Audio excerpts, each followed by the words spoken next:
में ईडी की रिपोर्ट पर ईओडब्ल्यू ने पूर्व सीएम भूपेश बघेल के खिलाफ एफआईआर दर्ज की है। दरअसल कई धाराओं में भूपेश बघेल को आरोपी बनाया गया है। बघेल समेत 21 आरोपियों पर मामला दर्ज किया गया है। इसमें ऐप प्रमोटर सौरभ चंद्राकर, रवि उप्पल समेत कई अज्ञात पुलिस ऑफिसर्स और कारोबारियों का भी नाम शामिल है। ईडी की तरफ से दर्ज कराई गई एफआईआर में कहा गया है कि महादेव ऐप प्रमोटर्स को पुलिस और प्रशासनिक अधिकारियों के साथ ही प्रभावशाली राजनीतिक व्यक्तियों का संरक्षण प्राप्त था। ऐप के प्रमोटर्स की ओर से कार्रवाई रोकने के लिए इन आरोपियों को बड़ी राशि नियमित रूप से प्रोटेक्शन मनी के रूप में दी गई। ये प्रोटेक्शन मनी हवाला के जरिए दी जाती थी। और आपको बता दें कि ईडी करीब 1 साल से इस महादेव सट्टा ऐप से जुड़ी मनी लॉन्ड्रिंग मामले की जांच कर रही है। आरोप यह है कि इसमें छत्तीसगढ़ के उच्च पदस्थ राजनेताओं, नौकरशाहों के नाम शामिल हो सकते हैं।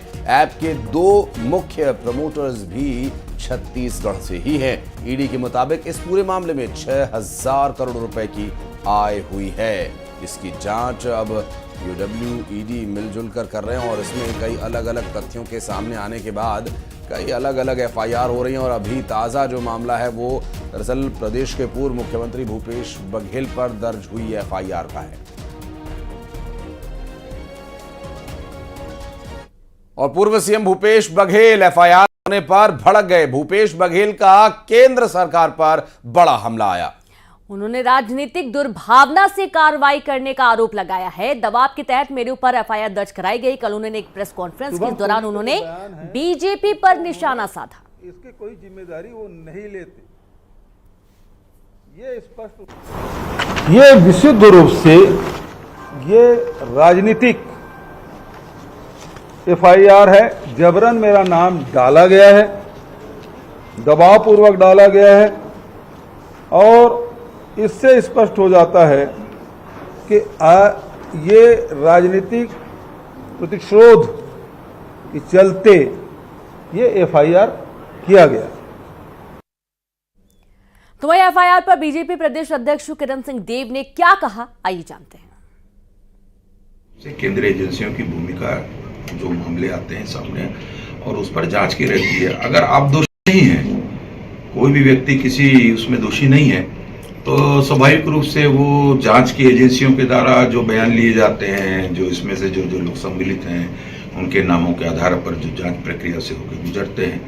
तो मैंने पहले ही कहा है कि दूध का दूध और पानी का पानी हो जाएगा। इसमें किसी प्रकार की भय और डर का बात ही नहीं है। अगर निर्दोष होगा कोई इसमें तो वो बच जाएगा, अगर दोषी होंगे, उनकी संलिप्तता होगी कहीं ना कहीं से, तो निश्चित रूप से उनके ऊपर कार्रवाई होगी।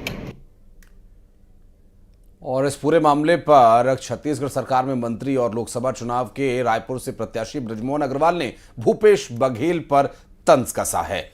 उन्होंने तंज कसते हुए कहा कि जो जैसा करेगा वो वैसा भरेगा। बृजमोहन अग्रवाल, कांग्रेस के पास कोई मुद्दा नहीं बचा है, उनका कहना है। और उन्होंने सीधे तौर पर कांग्रेस पर निशाना साधा। महादेव जो जैसा करेगा वैसा भरेगा। कांग्रेस के पास में अब कोई मुद्दा नहीं बचा है। कांग्रेस ने भी लिया इलेक्ट्रॉल बॉन्ड में पैसा, तो जरा पहले अपने बारे में बताएं।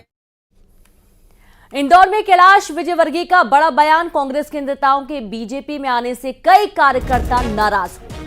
दरअसल अंतर सिंह दरबार के आने से उषा ठाकुर नाराज हुई। 2 दिन पहले बीजेपी में शामिल हुए थे अंतर सिंह। इस दौरान मंच पर उषा ठाकुर भी मौजूद थीं।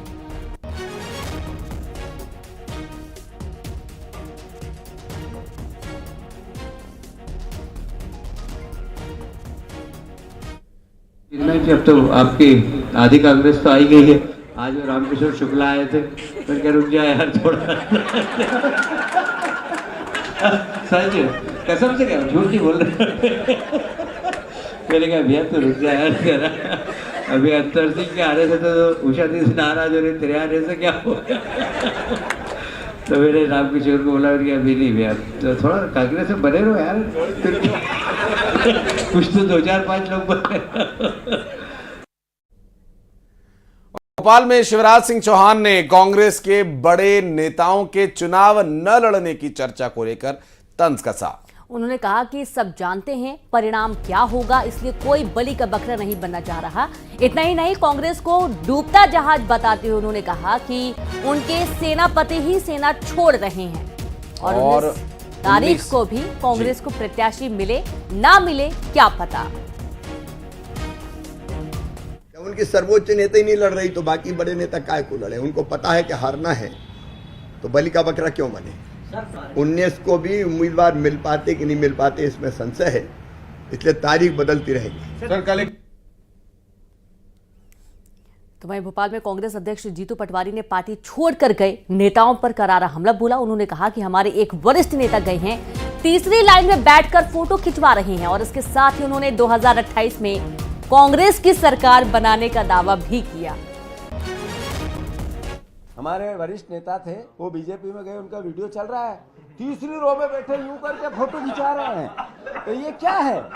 तो मैं उनको धन्यवाद देता हूं और आखिरी बार ये बात कहता हूं, मुझे पता है कि नया बिल्डिंग बनाने के लिए प्लाट समतल चाहिए। अगर मैं इस बात को अस्वीकार नहीं करता हूं कि हम में कमी नहीं होगी, हम 4 बार हारे हैं, यानी हम में भी सुधार की आवश्यकता है और वो करेंगे, दृढ़ता से करेंगे, बिना डरे करेंगे। युवा पार्टी बनाएंगे, नई पार्टी बनाएंगे, नए विचार की बनाएंगे और 28 में कांग्रेस की सरकार भी बनाएंगे। ये बात अब किसी को कुछ गुंजाइश शंका की रह गई तो सवाल करो। और बढ़ते आगे दुर्ग से, जहां लोकसभा चुनाव को लेकर बीजेपी पूरी ताकत झोंके हुए है, तो लोकसभा स्तरीय सम्मेलन भी किया गया जिसमें 1200 से ज्यादा लोगों ने बीजेपी ज्वाइन की। दुर्ग से सांसद और बीजेपी उम्मीदवार विजय बघेल ने सभी लोगों का स्वागत किया। उन्होंने कहा कि इससे बीजेपी की ताकत बढ़ेगी। वहीं भूपेश बघेल पर हुई एफआईआर को लेकर विजय बघेल ने कांग्रेस पर निशाना साधा। उन्होंने कहा कि जो भ्रष्टाचार करेगा छत्तीसगढ़ में गर्त में डूबेगा, उसका यही हाल होगा।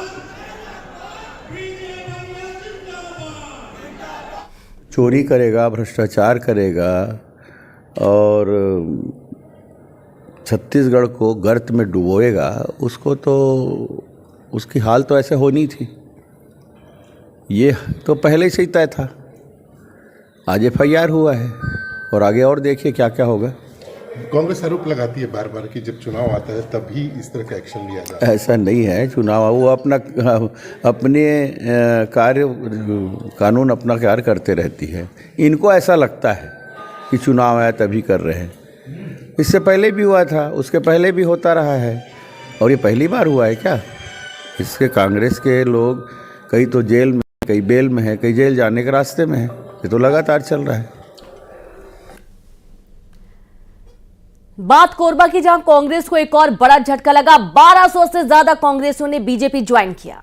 कांग्रेस के पाली नगर पंचायत अध्यक्ष भारतीय जनता पार्टी में शामिल हो गए। कांग्रेस नेता शैलेश सिंह ठाकुर भी बीजेपी में शामिल हो गए। सरोज पांडे की मौजूदगी में भारतीय जनता पार्टी उन्होंने ज्वाइन किया। सरोज पांडे जो कि कोरबा से इस बार लोकसभा चुनाव की प्रत्याशी बनाई गई हैं ज्योत्सना महंत के खिलाफ।